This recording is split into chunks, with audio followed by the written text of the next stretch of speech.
Este episódio é baseado no caderno de estudos elaborado pelo professor Dr. Marcelo Lessa, idealizador e mentor do projeto ENAC Turbo. Olá, hoje a gente vai mergulhar fundo no caderno de número 6 sobre jurisprudência aplicada do STF e do STJ. E o foco aqui, olha, são decisões quentíssimas, viu? Quentíssimas. Estamos falando do período de 2023 a 2025. Exato. É o que está redesenhando, o cenário do direito notarial e registral. E a nossa missão aqui é, basicamente, decodificar esses julgados. Isso, é transformar em conhecimento prático, direto ao ponto para a prova. Exatamente. E o que a gente vai perceber, sabe, analisando esse material que o professor Lessa selecionou com tanto cuidado, é que existe um fio condutor em todas essas decisões. Um fio condutor? Sim.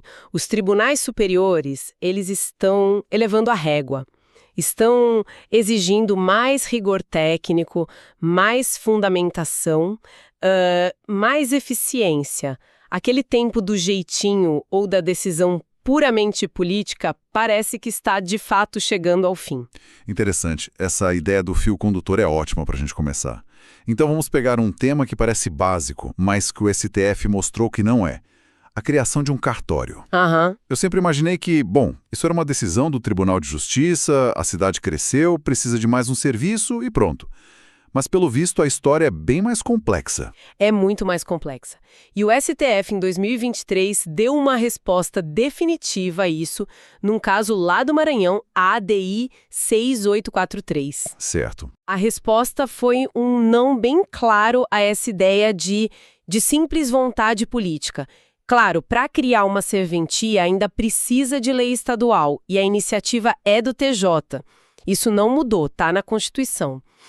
A grande virada de chave, o ponto central, é o que precisa vir antes da lei. E o que seria esse antes? Um estudo técnico. E aqui está o pulo do gato, a grande sacada. O STF está dizendo, basicamente, que a administração pública não pode criar despesas e estruturas com base em achismo. Faz sentido. Cada novo cartório precisa nascer com uma espécie de plano de negócios público, sabe? Provando que ele é economicamente sustentável e que atende a uma necessidade real da população. É a lógica da eficiência. Então, peraí. Se não tiver esse estudo prévio, todo o processo fica contaminado. Mesmo que a lei passe na Assembleia, o governador sancione, tudo isso... Exatamente. Sem o estudo, o ato é considerado arbitrário. Ele viola os princípios constitucionais da eficiência, da razoabilidade. E aqui está uma possível pegadinha da FGV, né? Com certeza. Achar que a lei estadual, por si só, resolve. Não resolve. A ausência do estudo técnico torna o ato inconstitucional. Isso traz mais segurança, para o sistema e para o próprio delegatário que vai assumir. Muita segurança. E saindo da criação para a operação do cartório. Quando o serviço falha. A Lei do Usuário de 2017 deu mais voz ao cidadão, mas até que ponto uma reclamação, uma única reclamação, pode punir o delegatário? Essa é outra distinção fundamental que o STJ reforçou agora em 2024 num caso do Rio. É preciso separar as coisas. Vamos lá. Se o cartório causa um dano a alguém, a responsabilidade do Estado de indenizar, essa é objetiva. É o tema 777 do STF. Basta provar o dano, a falha no serviço e a conexão. Ponto. Ok. Mas a responsabilidade administrativa do titular do cartório, aquela que a corregedoria apura, essa é subjetiva. Ah, entendi. Então, uma coisa é o Estado pagar pelo prejuízo, o que é objetivo. Outra, bem diferente, é o corregedor punir o delegatário. Para isso, precisa provar que ele agiu com dolo ou culpa, com desídia, negligência. A mera insatisfação do usuário, por si só, não gera uma punição automática. Claro. A reclamação é um sinal de alerta, claro, mas para ter uma sanção precisa de um processo administrativo que comprove a conduta culposa. Perfeito. Essa distinção é crucial. E já que a gente entrou no dia a dia, vamos para o direito civil. O caderno 6 traz um cenário super prático. Gosto desses cenários. Uma pessoa falece. Era viúva. Tinha um apartamento no Rio onde passava o verão e uma casa em Brasília onde morava de fato e administrava seus aluguéis. E agora? Onde fazer o inventário extrajudicial? Ótimo exemplo, muito prático. O STJ, em 2023, analisando um conflito de competência do DF, estabeleceu uma orientação bem clara. E qual foi? Quando existe essa pluralidade de domicílios, a competência se firma não em qualquer um deles, mas no local que era o centro da vida civil e da gestão do patrimônio da pessoa. No seu exemplo, seria Brasília. Ah, o objetivo é evitar o famoso fórum shopping, né? A escolha do foro mais conveniente. Exatamente. Para impedir que os herdeiros escolham o local com imposto mais baixo ou o cartório que eles acham mais rápido. Como o professor Lessa destaca no material, essa análise exige um rigor muito grande do tabelião de notas. Ele precisa investigar a vida da pessoa, basicamente. Isso. Examinar os documentos, entender a rotina, para definir a competência corretamente e não lavrar um ato nulo. E falando em tabelião, a ata notarial, ela se tornou uma ferramenta, nossa, cada vez mais poderosa. Qual é o peso real dela em procedimentos como usucapião extrajudicial ou retificação diária? O STJ, também em 2023, fez uma distinção muito didática sobre isso. Na usucapião extrajudicial, a ata notarial é o coração do procedimento. Não é opcional, é imprescindível. Ela que prova a posse. Exato. É o documento onde o tabelião vai ao local e constata com os próprios olhos a posse, há quanto tempo a pessoa está ali, como ela ocupa o imóvel, se a posse é mansa e pacífica. É a materialização da prova. Entendi. E na retificação diária, o peso é o mesmo? Aí o papel é um pouco diferente. Na retificação, ela funciona como uma fortíssima prova subsidiária. Subsidiária? Como assim? Imagina que o registrador de imóveis está com dúvidas sobre os limites de um terreno. A planta diz uma coisa, mas ele não tem certeza. A ata notarial, onde o tabelião descreve as cercas, os marcos, o que existe de fato no local, serve para sanar essa dúvida. Exatamente. Dá segurança para o registrador proceder com a verbação. Então, o tabelião é uma espécie de testemunha qualificada dos fatos, mas não um juiz do direito. A fé pública dele tem um limite, então. Perfeitamente colocado. A fé pública do tabelião recai sobre os fatos que ele presencia. Ele atesta a posse, que é uma situação de fato. Ele não atesta a propriedade, que é um direito e só se constitui com o registro. Isso me leva a um ponto que, para mim, é uma das maiores revoluções silenciosas do direito imobiliário. O princípio da concentração. A Lei 13.097 de 2015 realmente mudou o jogo, certo? Mudou completamente. E o STJ tem reforçado essa mudança de forma muito consistente. A ideia é que a matrícula seja um currículo completo do imóvel, sem surpresas. Exato. A ideia central do princípio da concentração é proteger o comprador de boa-fé.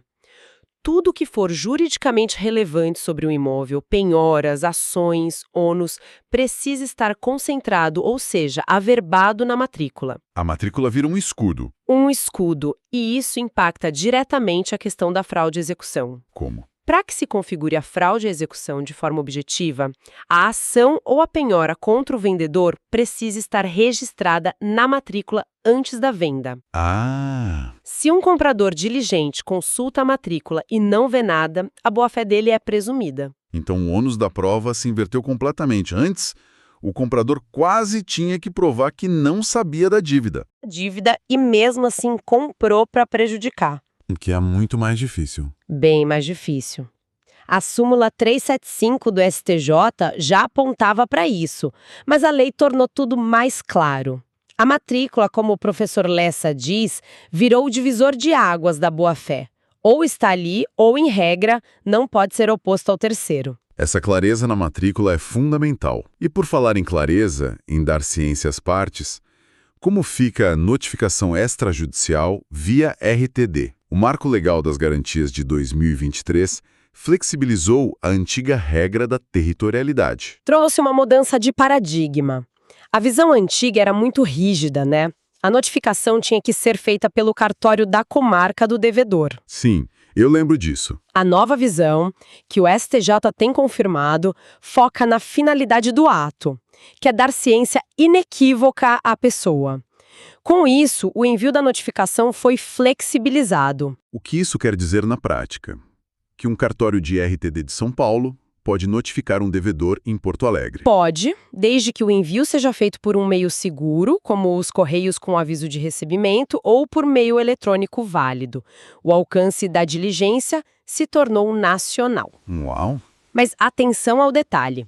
Uma coisa é o envio.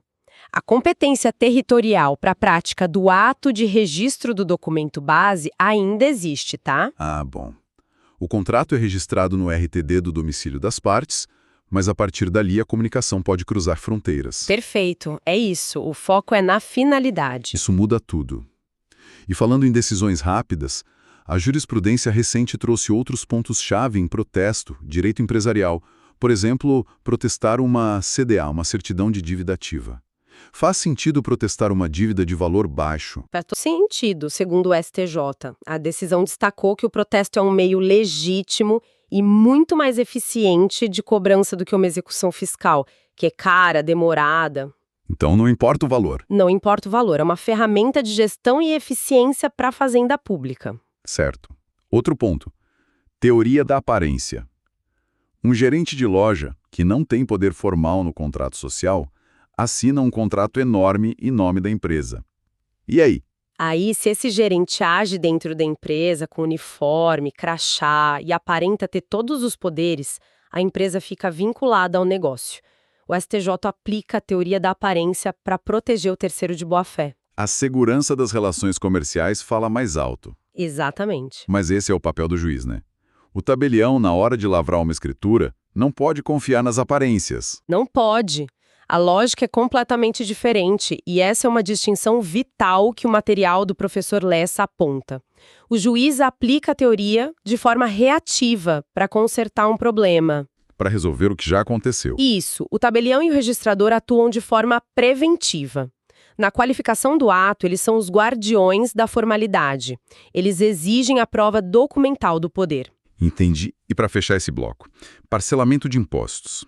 A empresa pede um parcelamento, quais os efeitos imediatos disso? Os efeitos são gigantescos. O STJ pacificou que o simples pedido de parcelamento já significa duas coisas. Primeiro, é uma confissão da dívida. Ok. E segundo, o mais importante, ele suspende a exigibilidade do crédito. E com a exigibilidade suspensa, a empresa consegue aquela famosa certidão positiva com efeitos de negativa, certo? Exato. Consegue a certidão.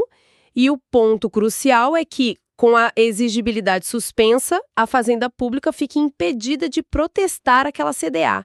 Se o crédito não é exigível naquele momento, não há o que protestar. É uma cadeia lógica de consequências. Uma coisa leva a outra. Ok, foi muita informação, mas super importante.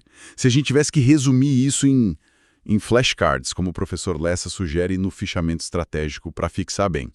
Como ficaria a criação de cartórios? Criação de cartório.